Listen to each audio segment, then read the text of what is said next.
Los Angeles Lakers walang choice kundi isama si Austin Reaves sa package para kay Lauri Markkanen. Yan ang ating pag-uusapan ngayon. Pero kung bago ka pa lang po sa aking channel, pwede po bang mag-subscribe ka kung nagustuhan mo yung aking video? Kung hindi naman po pa-like na lang po, maraming salamat mga maka-full court.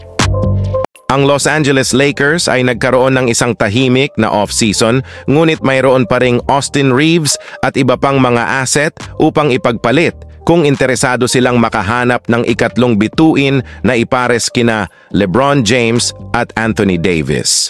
Sa isang iminungkahing trade mula kay Zach Buckley ng Bleacher Report, gagawin niyon ng Lakers. Magpapadala kay Austin Reaves 2 first-round pick at first-round pick swap sa Utah Jazz para sa superstar na si Lauri Markkanen. Makukuha ng Lakers si Lauri Markkanen at makakakuha si Utah Jazz ng Austin Reaves, Jalen Hood-Schifino, Maxwell Lewis, 2029 first-round pick, 2030 first-round pick swap, 2031 first-round pick. Limitado ang mga option batay sa kung sino ang available at kung sino ang makatotohanang kayang bayaran ng club na ito. Maaaring mas malapit si Markkanen sa pagkamot sa magkabilang kati. Kailangan niya ng bagong deal sa pagitan ngayon at sa susunod na summer. Pagsamahin ang kawalang katiyakan na iyon sa katotohanang wala nang malapitan ng Utah at maaaring sapat na iyon para palayain siya ng Utah Jazz. Isinulat ni Buckley noong Hulyo 10. Ito ay isang premium na presyong babayaran. Ito ang lahat ng magagandang trade chip na mayroon si Lakers. Ngunit ang Lauri Markkanen ay isang premium na talento. 2 beses na siyang nanligaw sa 50, 40, 90 shooting rate habang nag-average sa hilaga ng 23 puntos. Siya ay magiging isang walang kahirap-hirap na akma at napakahusay bilang isang ikatlong bituin sa tabi ni na LeBron James at Anthony Davis. Ang ideya ng pagpapanatiling Reaves sa paligid ay may katuturan mula sa pananaw ng Los Angeles Lakers.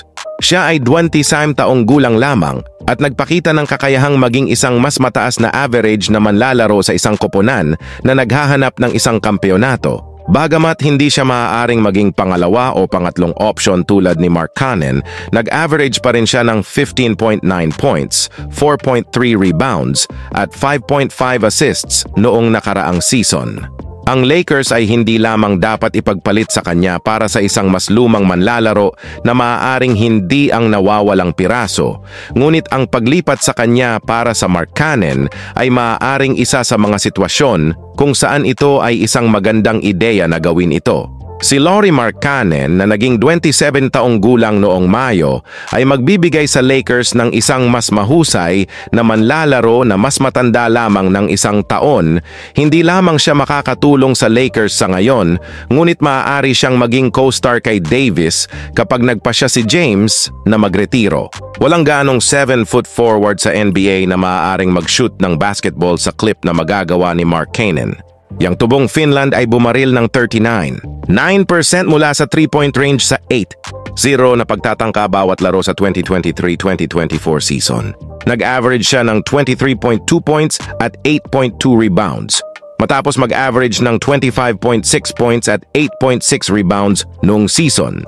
Ang pagkakaroon ng 3-point shooting na iyon upang mabigyan sina James at Davis ng isang player na maaari nilang likhain ay dapat maging interesado sa Los Angeles Lakers dahil sinubukan nila ang pinakamakaunting 3-point shot bawat laro noong nakaraang season.